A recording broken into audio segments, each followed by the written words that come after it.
Thanks, Mesu, for your time. Just the general preparations for the COSAFA Cup. I think, new sponsors on board also. It's a big deal, the 21st edition. I think just your overview thoughts about getting ready for the kickoff. Yeah, Zola, always a lot of preparation. Obviously, this is our flagship competition, the COSAFA Cup. It's in its 21st. This is the 21st edition, and we have our hosting partners, the KwaZulu-Natal Provincial Government and eThekwini Municipality. This year, we've also got Hollywoodbets that have come on board as our title sponsor for this and a couple of the other tournaments this year. So it's going to be a purple affair. If you were at the Hollywoodbets Gravel Racecourse yesterday, you would have seen purple far and wide, and that's probably what we're going to be like for this tournament. So delighted to have Hollywoodbets back on board with us, because they actually were our partner in 2019, which is the last time that we played the COSAFA Cup in Durban, was 2019. So very pleased to be able to be back here again with KZN provincial government and eThekwini, with Hollywoodbets and our official hotel partner, which is Southern Sun Hotels.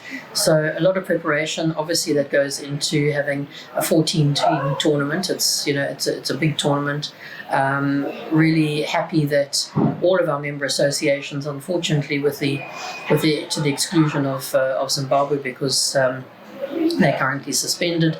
But that then, also gave opportunity for us to invite outside of our region, and Senegal coming back again for a second bite.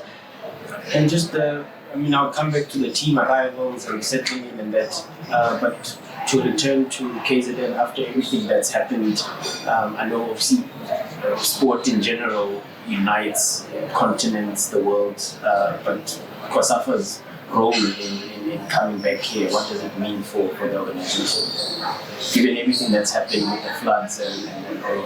Well, I think it gives us the opportunity to provide the platform for the provincial government and for the city to rebuild Durban, rebuild KZN together as a partnership.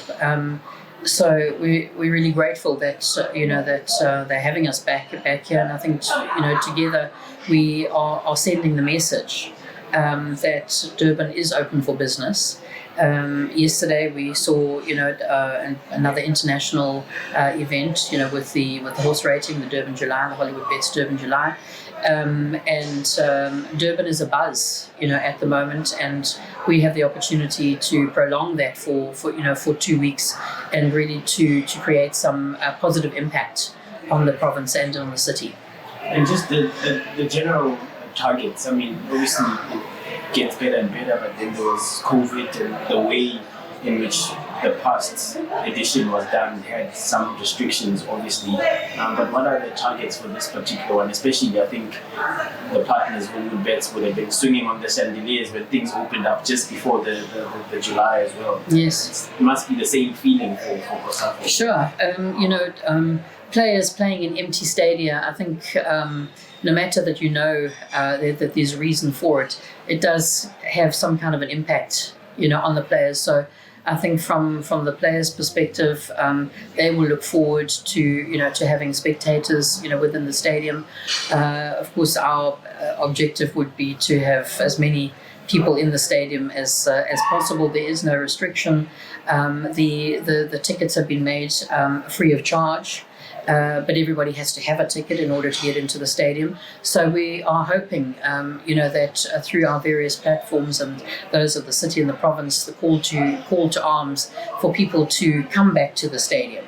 That is our objective in the short term. But of course, always with this tournament is a very important tournament for teams in our region.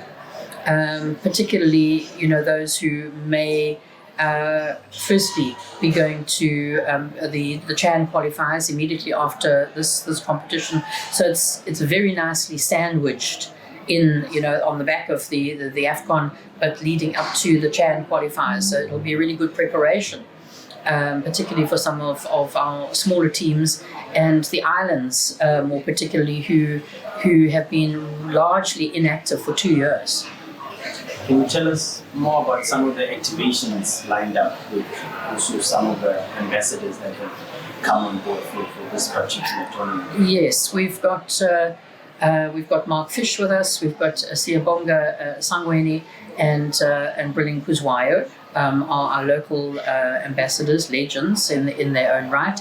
And then coming in on the 9th, in the second round of the competition, is an old stalwart of ours, Tiko Bukwani, who made his name in the COSAFA Cup, in the past days. So always giving back to COSAFA, I must say. So with our legends, we've got a host of activities planned.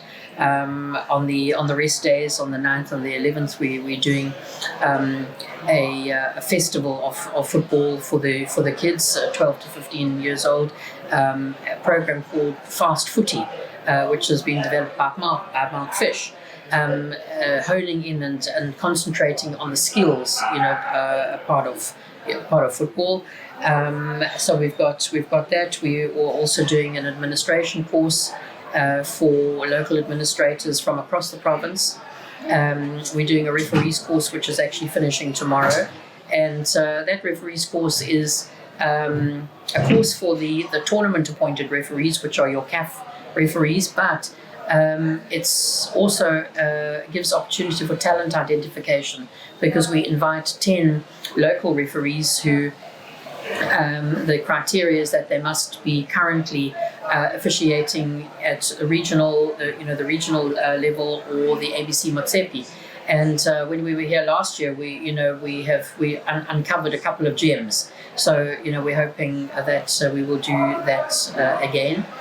And then on the 16th, which is the day before Madiba Day, we will be using that as a CSI project, together with some of our sponsors, to make some donations to one of the local communities. So we've got quite a lot lined up in and around the football off-pitch activities, and delighted to have with us players who have come through the ranks, courtesy of the COSAFA Cup. Teams have been trickling in. Obviously, others will arrive as they have arrived in the earlier rounds. Just in terms of the stadia, the readiness of the stadia, particularly given that they will have more bums on seats than it's been the case the last 2 years almost. Was there particular decision or focus on why those specific stadiums were chosen as the match venues? Yeah, well, they were chosen in conjunction with our partners, particularly City of Durban, and particularly because we wanted to focus on the various communities. So we're at King Zwelatini and Umlazi for the first 5 days. And then we move across to Kwamashu, Princess Mogogo for the next 5 days, and then bringing it home with the semi-finals and the finals, which is befitting, to of course play in Durban's iconic stadium, the Moses Mabhida Stadium. But a good opportunity, to bring football to the people, in the townships.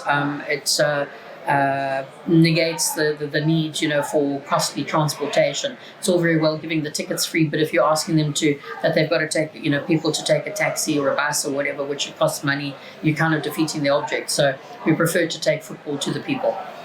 And then just finally, for COSAFA, at the end of the tournament, when we all pack up on the 17th or the 18th, what would be, what would you want to walk away with when you leave Etegrini and you say, okay, we've sort of achieved our targets and our objective?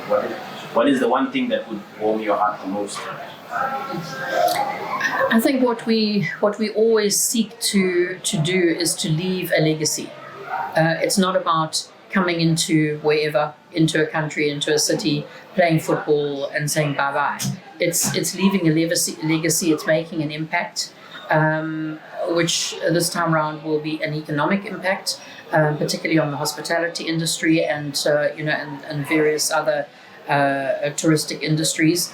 But also leaving an impact and a legacy by virtue of the courses that we are doing on the referees. Are we going to identify talent which will culminate in them getting onto the CAF referees list and beyond, as has happened in the past? Our administrators, training them up, upskilling them. We're also doing a C license coaching course within the province. So we've done in the past a couple of D license. So it's time now to upskill those coaches to achieving a CAF C license, which is a big deal. To getting to growing them. So that really is.